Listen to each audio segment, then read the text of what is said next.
नवरात्रि का त्यौहार 9 दिनों तक चलता है। इन 9 दिनों में माँ दुर्गा के अलग अलग स्वरूपों की उपासना की जाती है। नवरात्रि का पहला दिन माँ दुर्गा के शैलपुत्री स्वरूप को समर्पित होता है। पर्वतराज हिमालय के घर पुत्री रूप में उत्पन्न होने के कारण इनका नाम शैलपुत्री पड़ा। नवरात्र पूजन में पहले दिन इनकी उपासना का विधान है। जानते हैं शैलपुत्री की पूजा आदि व कथा का स्वरूप बेहद ही शुभ माना जाता है। इनके एक हाथ में त्रिशूल और दूसरे हाथ में कमल है और यह देवी वृषभ पर विराजमान है, जो कि संपूर्ण हिमालय पर राज्य करते हैं। नवरात्रि के पहले दिन माँ शैलपुत्री की पूजा करने के लिए इनकी तस्वीर रखें और उसके नीचे लकड़ी की चौकी पर लाल वस्त्र बिछा लें। इसके ऊपर केसर से लिखे शब्द और मनोकामना पूर्ति गुटिका रखें। इसके बाद हाथ में लाल फूल लेकर के शैलपुत्री देवी का चयन करें और इस मंत्र का जाप करें। ओम क्लीं चामुंडाय विच्चे नमः। ओम शैलपुत्री देव्ये नमः।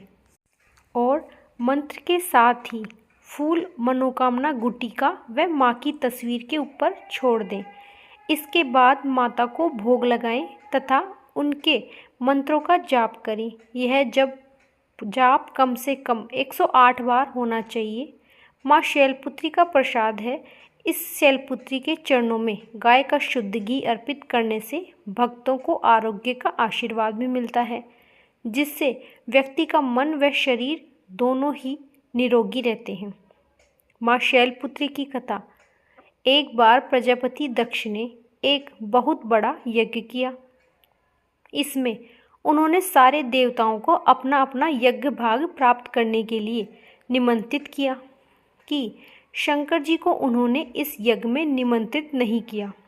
सती ने जब सुना कि उनके पिता एक अत्यंत विशाल यज्ञ का आयोजन कर रहे हैं, अनुष्ठान कर रहे हैं, तब वह वहां जाने के लिए उनका मन विकल हो गया। अपनी यह इच्छा उन्होंने शंकर जी को बताई।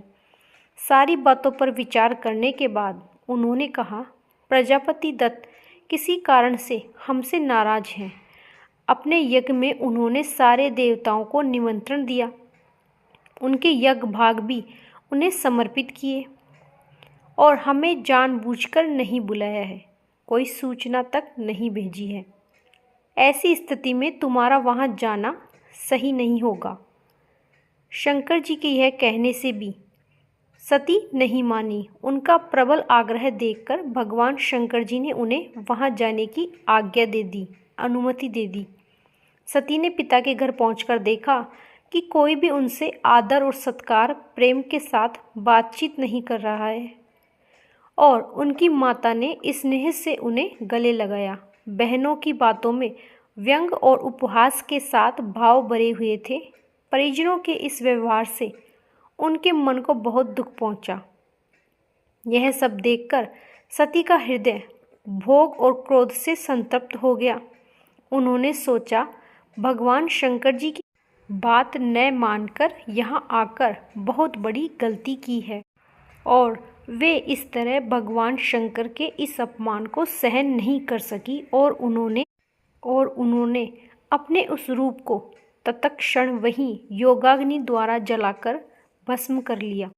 और वज्रपात के समान इस दारुण दुख घटना के स्वरूप सुनकर शंकर जी ने अपने गणों सहित दक्ष के उस यज्ञ का विध्वंस कर दिया और सती ने योगाग्नि द्वारा अपने शरीर को भस्म कर अगले जन्म में शैलराज हिमालय की पुत्री के रूप में जन्म लिया।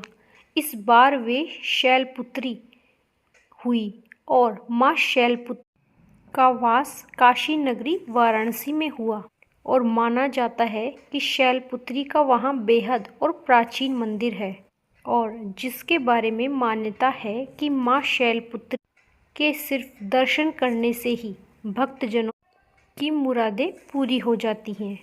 कहा जाता है कि जो भी भक्त नवरात्रि के पहले दिन यानी प्रतिपदा को जोत करके माँ का दर्शन करता है, उसके सारे वैवाहिक जीवन के कष्ट दूर हो जाते हैं। क्योंकि माँ शैलपुत्री का वाहन वृषभ है, इसलिए इन्हें दिशा शुभ भी कहा जाता है।